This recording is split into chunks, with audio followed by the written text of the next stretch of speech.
حضرت عائشہ صدیق فرماتی ہیں کہ شب قدر رمضان المبارک کی آخری 10 راتوں میں سے کوئی رات ہے۔ غالباً کسی ایک رات کا تعین اللہ کی طرف سے نہیں کیا گیا ہے۔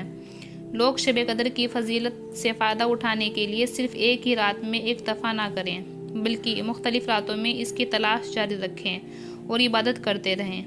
ایک روایت میں یہ بھی معلوم ہوتا ہے کہ شب قدر ہر سال ان تاک راتوں میں پھرتی رہتی ہے، یعنی کبھی 27 کو، کبھی 21 کو، کبھی 23 کو، تو کبھی 25 کو اور کبھی 29 میں۔ صرف امام شافعی فرماتے ہیں یہ رات گھومنے والی نہیں بلکہ یہ رات معین ہے۔ شب قدر کے فضائل اور ایمان۔ حضور اکرم صلی اللہ علیہ وسلم کا ارشاد ہے کہ میری امت میں سے جو مرد یا عورت یہ خواہش کرے کہ میری قبر نور کی روشنی سے منور ہو تو ان کو چاہیے کہ ماہ رمضان کی شب قدر میں کثرت کے ساتھ عبادت الہی کرے، تاکہ اس رات کی برکت ان کے نامہ اعمال سے برائیاں مٹا کر نیکیاں عطا کر دیں۔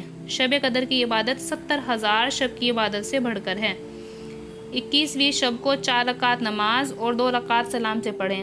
ہر رکعت میں سورہ فاتحہ کے بعد سورہ قدر ایک بار تلاوت کر کے 1 مرتبہ سورہ اخلاص پڑھیں، پھر سلام کے بعد 70 مرتبہ درود پاک پڑھیں۔ نہایت خشوع و خضوع کے ساتھ یہ نماز پڑھنے سے اللہ تعالیٰ نمازی کے تمام گناہ معاف کر دیتا ہے اور اگلے سال تک اپنی خاص رحمتیں اس پر فرماتا ہے۔ 23ویں شب کو 4 رکعت نماز 2 سلام سے پڑھیں اور ہر رکعت میں سورہ فاتحہ کے بعد 1 بار سورہ قدر اور 3 بار سورہ اخلاص کی عبادت کریں۔ نماز کے بعد درود اسلام اور استغفار کثرت سے پڑھیں۔ رمضان المبارک کی 25ویں رات کو 4 رکعت نماز 2 سلام سے پڑھیں۔ سورہ فاتحہ کے بعد سورہ قدر 1 بار اور سورہ اخلاص 5 مرتبہ پڑھیں۔ ہر رکعت میں پڑھی جائے سلام کے بعد کلمہ طیبہ 100 مرتبہ پڑھا جائے اور 70 دفعہ استغفار پڑھیں۔ یہ نماز اعمال قبر کے عذاب سے نجات کا افضل ترین درجہ رکھتی ہیں۔ 27ویں شب کو 12 رکعت نماز 3 سلام کے ساتھ پڑھی جانی چاہیے۔ ہر رکعت میں سورہ فاتحہ کے بعد 1 مرتبہ سورہ قدر اور 15 مرتبہ سورہ اخلاص کی تلاوت کی جانی چاہیے اور سلام پھیر کر 70 مرتبہ استغفار پڑھنی ہوتی ہیں۔ اللہ تعالیٰ اس نماز کے پڑھنے سے ثواب عظیم عطا فرماتا ہے۔ اور 29ویں شب کو 4 رکعت نماز 2 سلام کے ساتھ پڑھی جائے۔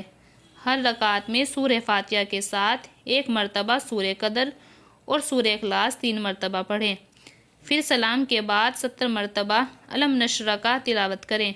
اس نماز کو بہت فضیلت ہے، اس لیے اس نماز میں خشوع و خضوع ہونا چاہیے اور اللہ کے حضور گڑ گڑا کر ایمان سلامتی کی دعا کرنی چاہیے اور اپنے گناہوں کی مغفرت کرنی چاہیے۔ علاوہ عظیم قرآنی صورتوں کی تلاوت بھی کرنی چاہیے۔ 25ویں شب کو سورہ فتح، 27 شب کو سورہ حامیم اور سورہ ملک، 29 شب کو 7 مرتبہ سورہ واقعہ تلاوت کرنی چاہیے جو رزق کے لیے افضل ہے۔ القدر کی کچھ نشانیاں۔ کچھ سوالین کی روشنی میں معلوم ہوتا ہے اس رات میں ایک خاص قسم کی سکونیت محسوس ہوتی ہے، دلوں پر رقت داری ہوتی ہے۔ اس رات کی صبح کو جب سورج نکلتا ہے تو 14ویں کی چاند کے بغیر کرنوں کی طرح نکلتا ہے۔